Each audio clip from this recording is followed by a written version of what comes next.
Well, good morning. It sure is good to see everyone who's come out to study the Word of God with us this morning at Eastside. We have maybe a visitor or two with us, but happy that you're here, and looking forward to our study this morning, which is a continuation of our study in the life of Christ.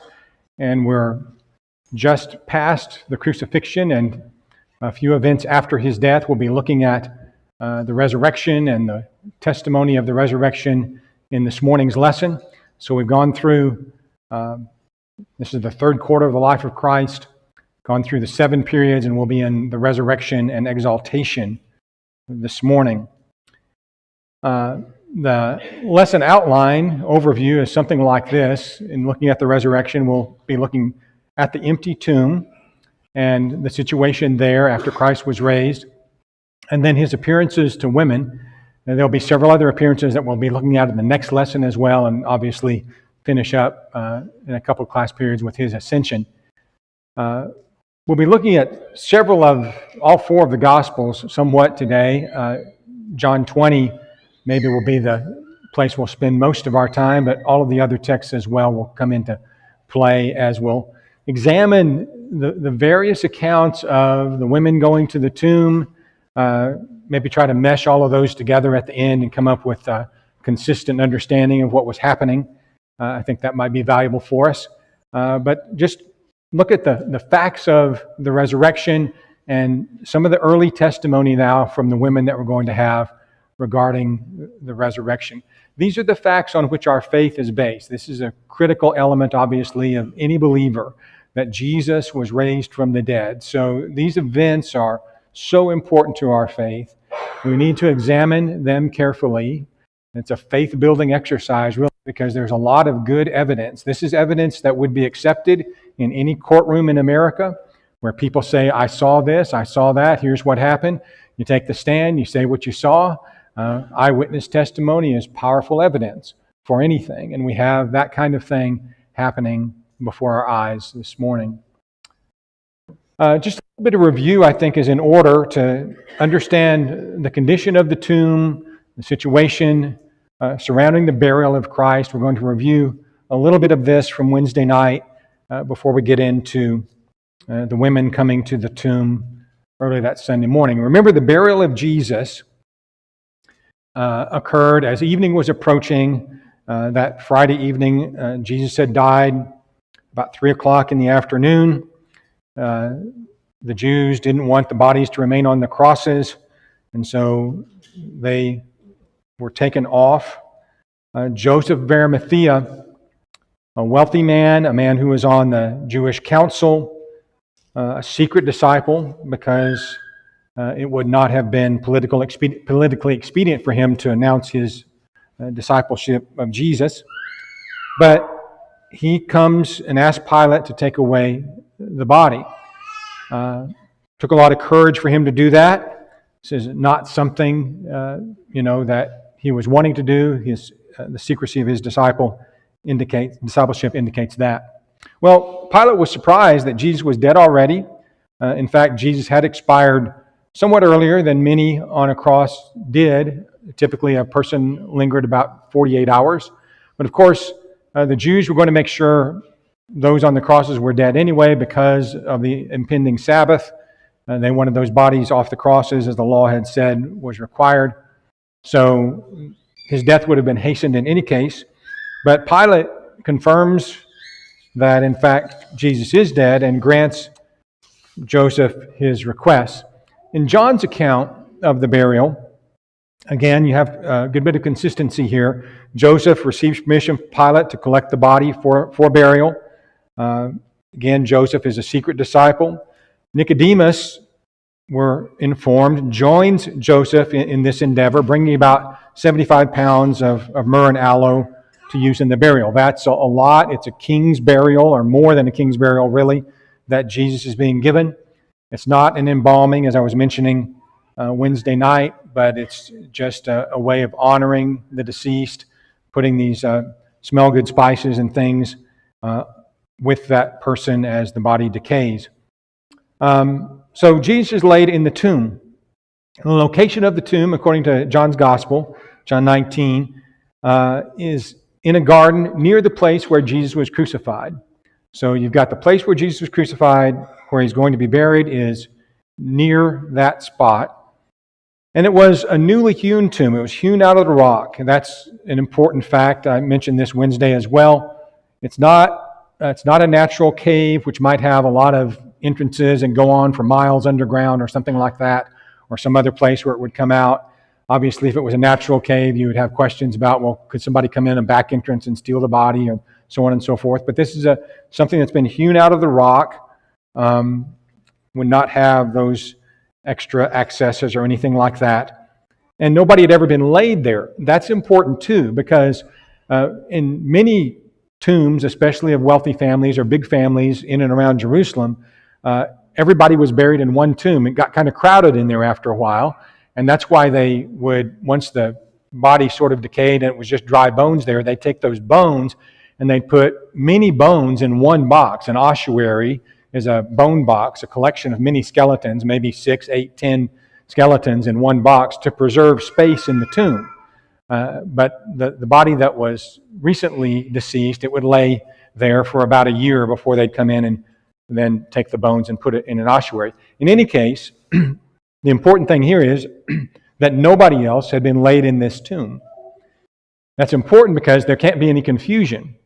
You know, there's only one body. It's either there or it's not there. It's not like there's 10 bodies in there and we're trying to figure out, is Jesus here or not? So this aspect of the testimony is critical to the whole body of evidence. So Joseph takes the body of Jesus. He wraps it in this linen, lays it in a tomb, again, which had been hewn out of rock, rolls a stone against the door. This obviously is going to protect it from just people coming in and out of there. Mary Magdalene and Mary, the mother of Joseph, observe the location. So that is important as well. They know which tomb it is when they come that Sunday morning, 3 days later, to add additional spices. They want to honor Jesus further by bringing spices and additional things, even after him receiving this king's burial, I think is the idea. So after Jesus' death and placement in the tomb, it's also important to note that the chief priests expressed concern to Pilate that Jesus' disciples might attempt to steal the body of Jesus from the tomb and then claim that he was raised from the dead. Of course, that's the way they think. The apostles aren't thinking anything like that, but that's the way the suspicious and envious Jews would naturally think. Well, somebody's going to do something here and claim that Jesus is raised from the dead. So they go to Pilate and they ask for a guard. This is a little bit interesting. The leaders of the Jews had at their disposal the temple guard, which they could have used for this purpose. This was sort of the temple police. It's maybe like the guard at the mall, right, who isn't actually a crack soldier. And so they go to Pilate and ask for Pilate to give them a Roman guard. And those would be crack soldiers and people who were authorized to kill on sight if they needed to. So a lot tougher guard then is being placed there, and Pilate grants them this guard to go watch over the tomb. That's pretty significant. So it would be men with weapons that they knew how to use and would use them should they be assaulted. And they were at hazard of their life if they were derelict in their duties. So that's the guard that was placed at the tomb. Pilate provides them with this guard, Matthew 27 and verse 65. Pilate provides them with this guard of soldiers and tells them to make it as sure as you know how. Make it as sure as you know how. So the body of Jesus is in the tomb. There's a stone against it. And now there's a Roman guard guarding it. Probably of 4 soldiers would be the normal way that would be laid out. The detail that would be sent would be a detail of 4 soldiers to watch through the night. So each one of them would take a watch, as was common. So that's the situation of the tomb. And I want to talk a little bit more about what the tomb was like, looking at some archaeological evidence concerning it, and the physical tomb that's there now. I've been showing this picture, and we mentioned it a couple of times already, of the garden tomb. This is a tomb just outside Jerusalem,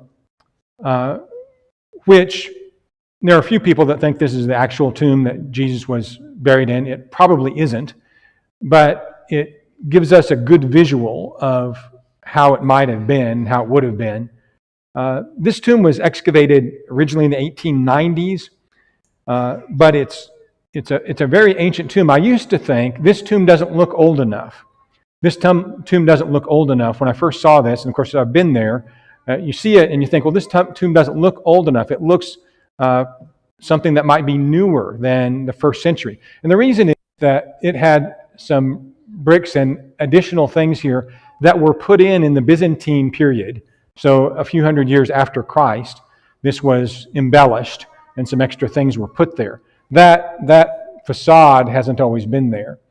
But interestingly, this tomb is actually probably not the tomb, not because it's too new, but because it's too old. Archaeologists who have worked in this tomb believe that it was hewn 600 or 700 years before Christ.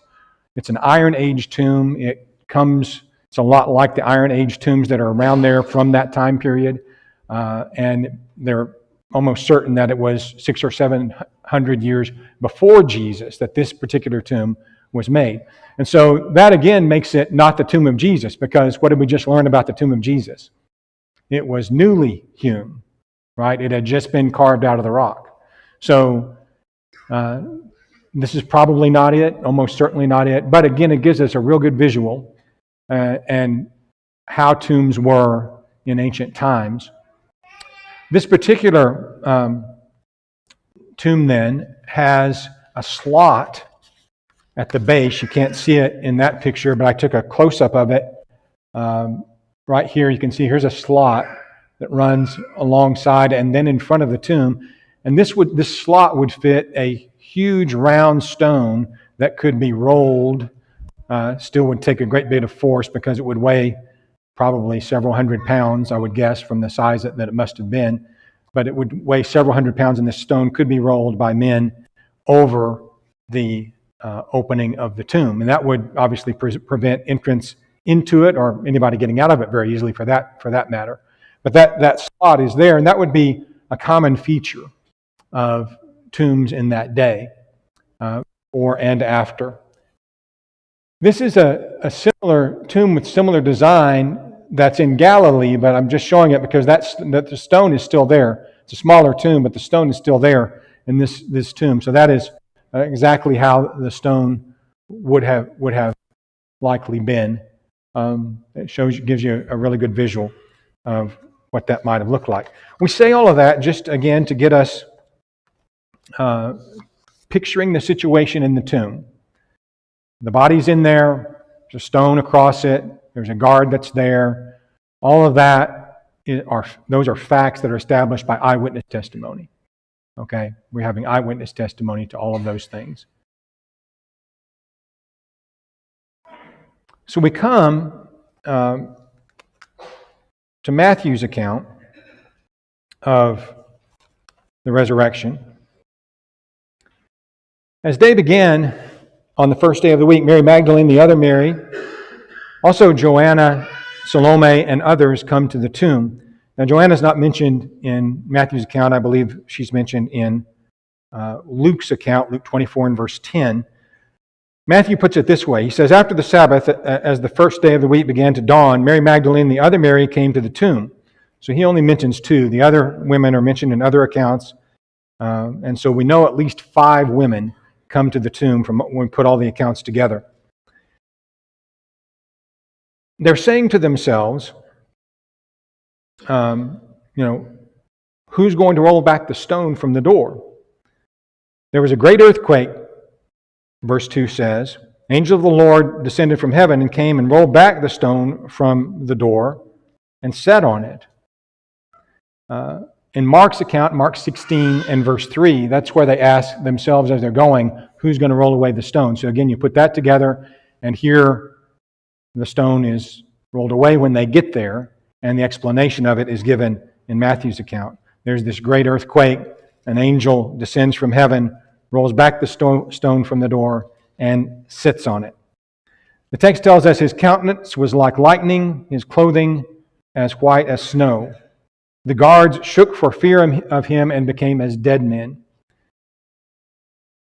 There are a lot of things going on at once with the people traveling to the tomb, the women going to the tomb, the angel descending, the earthquake, the stone being rolled away. He's setting on the stone at first.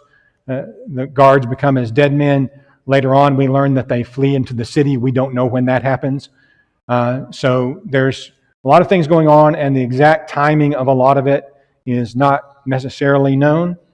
But this is the opening salvo, if you will, the beginning of the descriptions that we have of what happens at the tomb on that first day of the week, that morning. And then Matthew's account tells us that the angel addresses the women. And he says, "Do not be afraid, for I know you seek Jesus who was crucified." So the angel is aware of all that's going on. He knows why the women are there. They're not coming, by the way, to find a live body. They're coming again to bring the spices to honor the body, to complete the burial. But the angel says, "He is not here, for he is risen as he said." Jesus had repeatedly said that he would rise from the dead very early on. He had told this to the Jews. He'd repeated it recently: "Destroy this temple, in 3 days I'll raise it up." He'd said after 3 days he must arise, that the sign would be given of the prophet Jonah. As Jonah was in the belly of the fish 3 days and 3 nights, so Jesus would be in the heart of the earth 3 days and would come back from the dead. So he'd said these things, although in metaphor sometimes, yet he had said them. In Luke's account, I'll just skip over and look at Luke 24 really quick, verses 6 through 8. Here's what Luke has the angel saying in a little bit more detail. Again, he is not here, he is risen. And then Luke also records the angel saying this: "Remember how he spoke to you when he was still in Galilee, saying, 'The Son of Man must be delivered into the hands of sinful men and be crucified, and the third day rise again.'" That is about what Jesus said in Luke's account earlier when he was in Galilee with his disciples. So Luke gives the fuller quote of something that Jesus had told them regarding his resurrection. This is what Jesus had said would happen. That's what he tells the women. And then he says to them, "Come see the place where the Lord lay." So he doesn't say, "Look, Jesus is standing over here. Look at the Lord. He's right here. He will appear to you in a minute." That's not what he says. The first evidence he wants them to look at is the empty tomb. The first evidence he wants them to look at is the empty tomb. This will happen with Peter and John as well, and with Mary Magdalene a little later on. And I'll explain that when we get to John's account of all of this. But we need to look at the empty tomb. The empty tomb is really hard to explain even by itself. Without any appearances of Jesus, the empty tomb is hard to explain just by itself. When we consider, that's why I went through all of that, the condition of the tomb and the guard and the stone and all of that. How the tomb got empty would be difficult to explain in any way without a resurrection, even if you didn't have the resurrected body that people saw. So that's why this is an important piece of evidence. Now the angel tells them to go quickly and tell his disciples that he is risen from the dead, and that he is going before you into Galilee, and there you will see him. As the story goes on, over the next couple of class periods, we will see that Jesus indeed does go into Galilee. There the disciples do see him, at least on 2 different occasions, and likely comes back to Jerusalem as well. That wouldn't be that difficult to do over a 40-day period, which is the time between Jesus' resurrection and his ascension. So he does some moving around, the disciples do as well, but they're told from the get-go, even before anybody has seen the Lord, they're told from the beginning that he's going to go back into Galilee, and they need to go to Galilee too, and there they would see him. All right.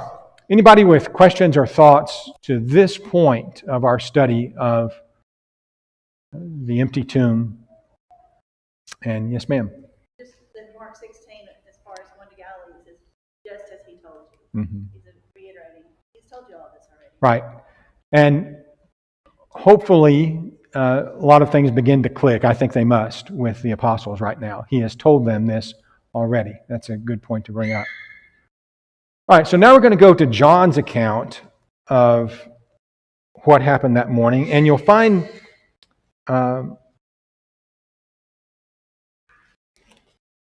some different information, but not contradictory.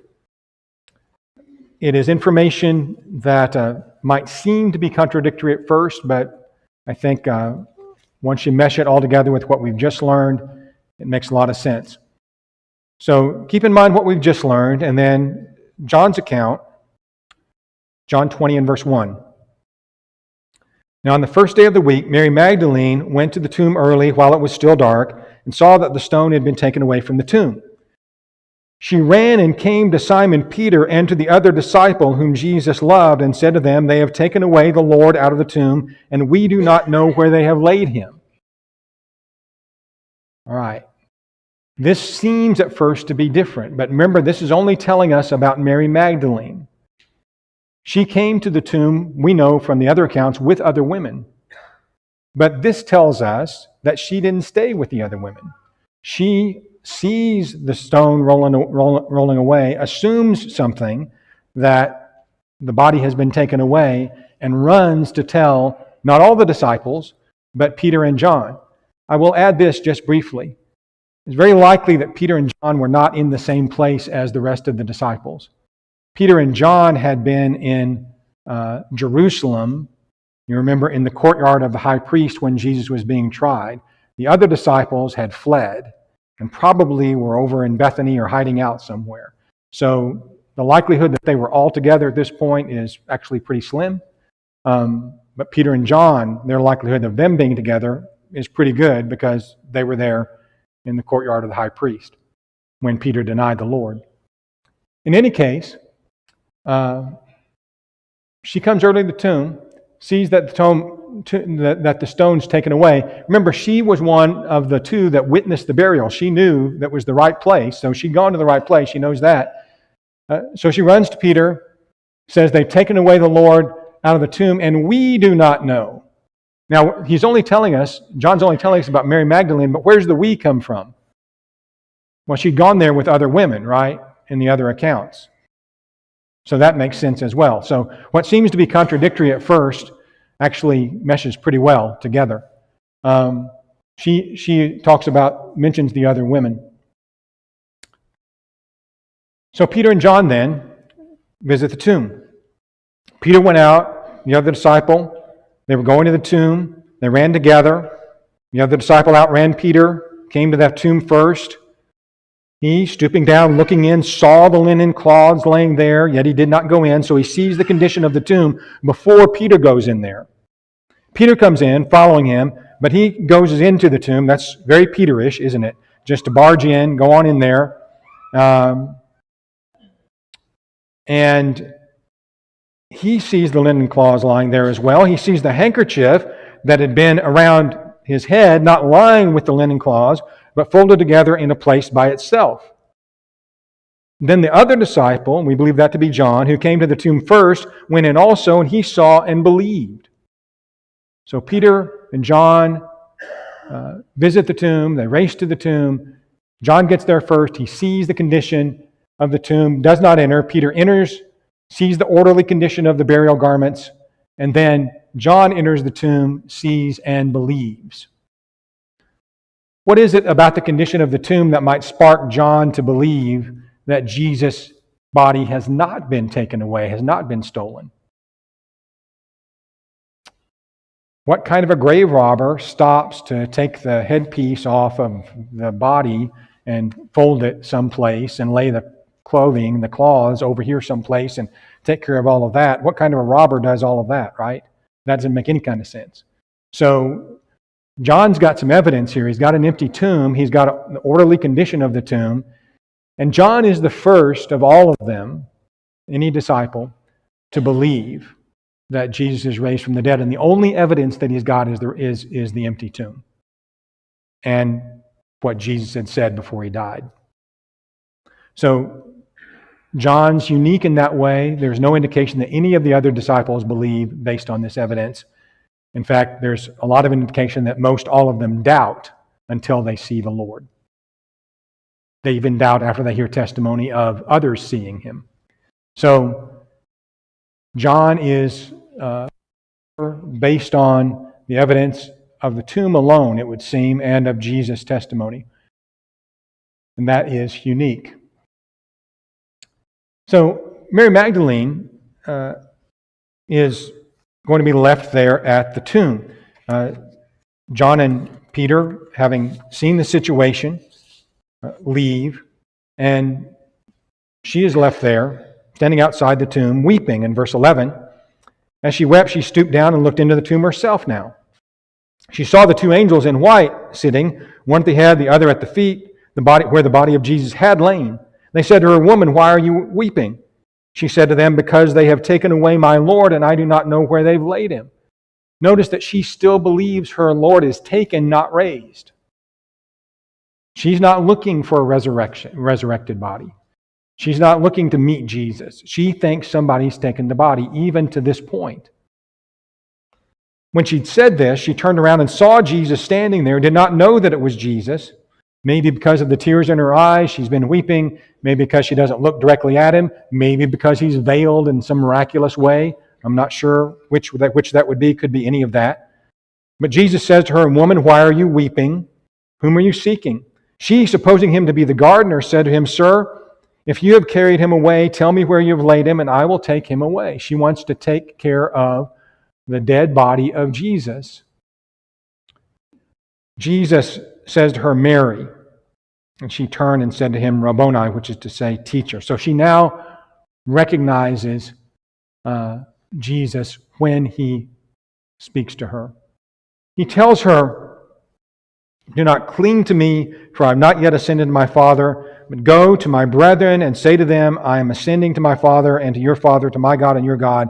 Mary Magdalene came and told the disciples that she had seen the Lord and that he had spoken these things to her.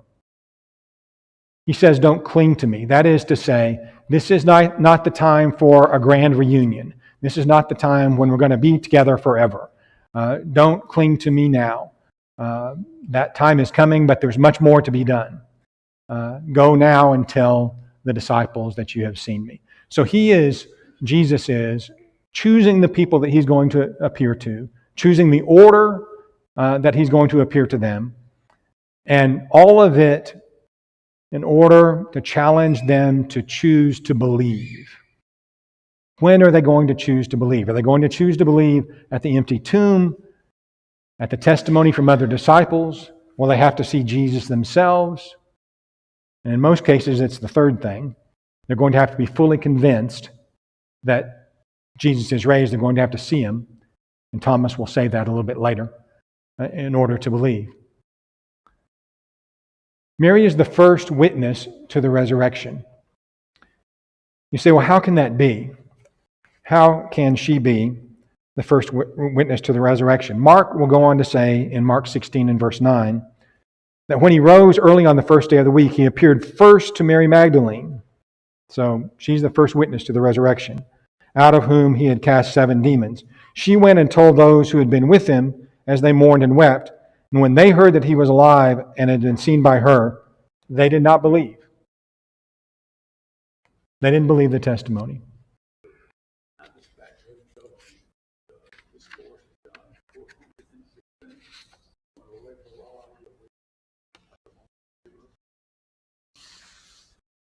Yeah, he had told them repeatedly just the night of his betrayal 3 days before, I'm going away to the Father. You can't come. You'll weep. I'll come back and I'll send the Holy Spirit as well. So all of that he kind of said, right? Repeatedly, the night that he was betrayed. So That's where we are in the resurrection, the evidence for it to this point, the appearances to the women, Mary Magdalene first, and then the other women as well. We'll cover that in just a second. One more thing. Anybody know what's odd about women as witnesses in the first century in Jewish society?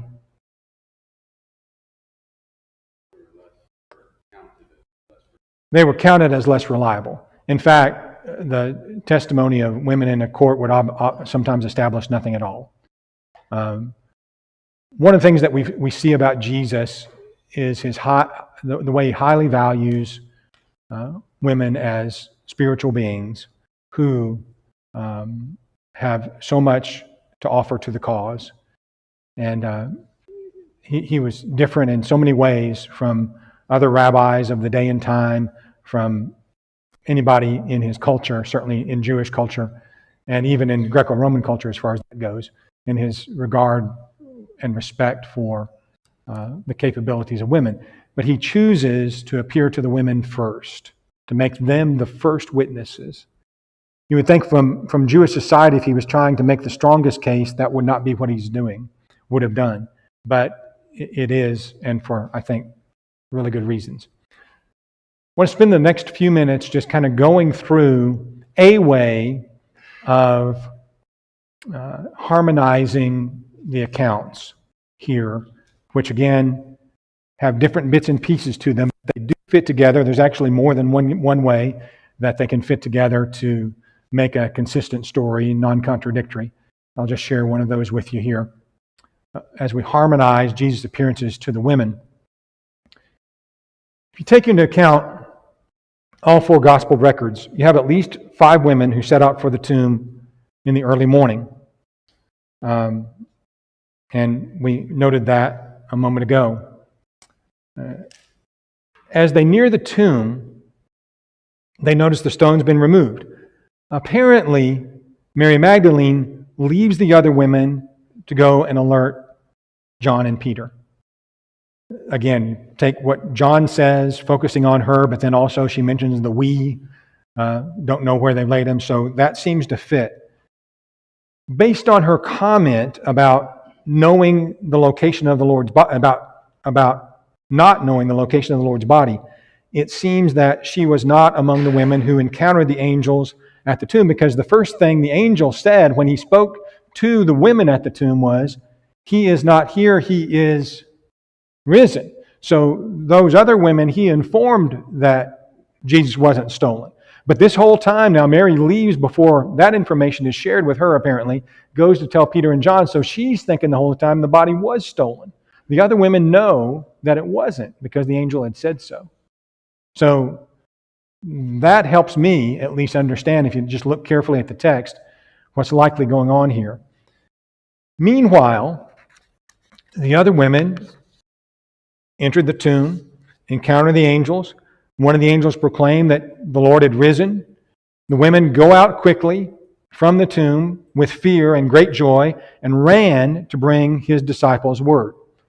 And if anybody wonders what this picture that's been on the screen every class period, whole quarter, that's what they're doing. They're running from the tomb to go tell the disciples. That would have been an interesting sight. It's always interesting. Never mind. I was going to get into how women look when they run in long robes, but we won't get into that. But that's the description of what happened. Meanwhile, back at the farm, Peter, John, and Mary race to the tomb, coming the other way. Now, again, I think it's likely that the rest of the disciples and Peter and John were not in the same place they could have been, but it's likely that they may not have been for reasons that I gave already. There would have been multiple ways to get to this. So you say, well, why didn't they pass each other? Well, they might not have been coming from the same place, for one thing. Even if they had been coming from the same place, there would have been several ways to get to that place. So you could have easily have passed one another if that timing were correct. So Peter, John, and Mary, coming along, go to the tomb. The men enter the tomb as we've just studied. They see the grave clothes. Then they leave. Mary stays behind weeping. She looks into the tomb. She sees the two angels now. And after explaining her grief to them, she turns around and sees Jesus, her Savior, and acknowledges him. After Mary departs to tell Peter and John about seeing the risen Lord, Jesus then appears to the other women. He does appear to them, but not until he's appeared to Mary first. And that could easily have happened again. The other women see Jesus as they're returning, but not before Mary sees him first.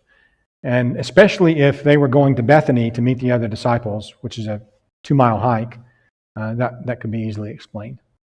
So that's one way of harmonizing all those accounts. Not really a lot of difficulties there. There are other ways that they can be harmonized without contradiction, and even that seem to fit the story really well.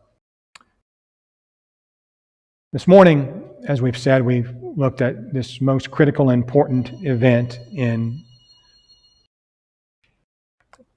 the Christian faith. If Jesus was not raised, our faith is in vain. That's what Paul says in 1 Corinthians 15. Our faith means nothing if Jesus didn't come out of the tomb. If Jesus came out of the tomb, everything about the gospel has got to be true. It's an all or nothing. So, he's not here. He's risen. As he said, come and see the place where he lay. So here's the thing about these tombs. I don't know if Jesus was buried in the garden tomb or the tomb of the Holy Sepulchre or some other empty tomb in Jerusalem, and there are a few of them. But here's what I know. His body has never been found. A lot of great and notable people are buried in tombs that have their name on them and that can be identified, and their bones are in the tombs. But Jesus' body is not. And it was only less than 7 weeks later that the Apostle Peter would stand up before Jews in Acts chapter 2 and challenge them. Say, David's body is with us to this day. We could go to his tomb and open it up and David's bones would be in there. But you can't produce the body of Jesus. And that challenge to thousands and thousands of Jews on the day of Pentecost, just 7 weeks later, and nobody could produce the body of Jesus, dead or alive, at that point, proves the resurrection of Christ. Come see the place where he lay. Thank you for your attention. We'll pick up there next time.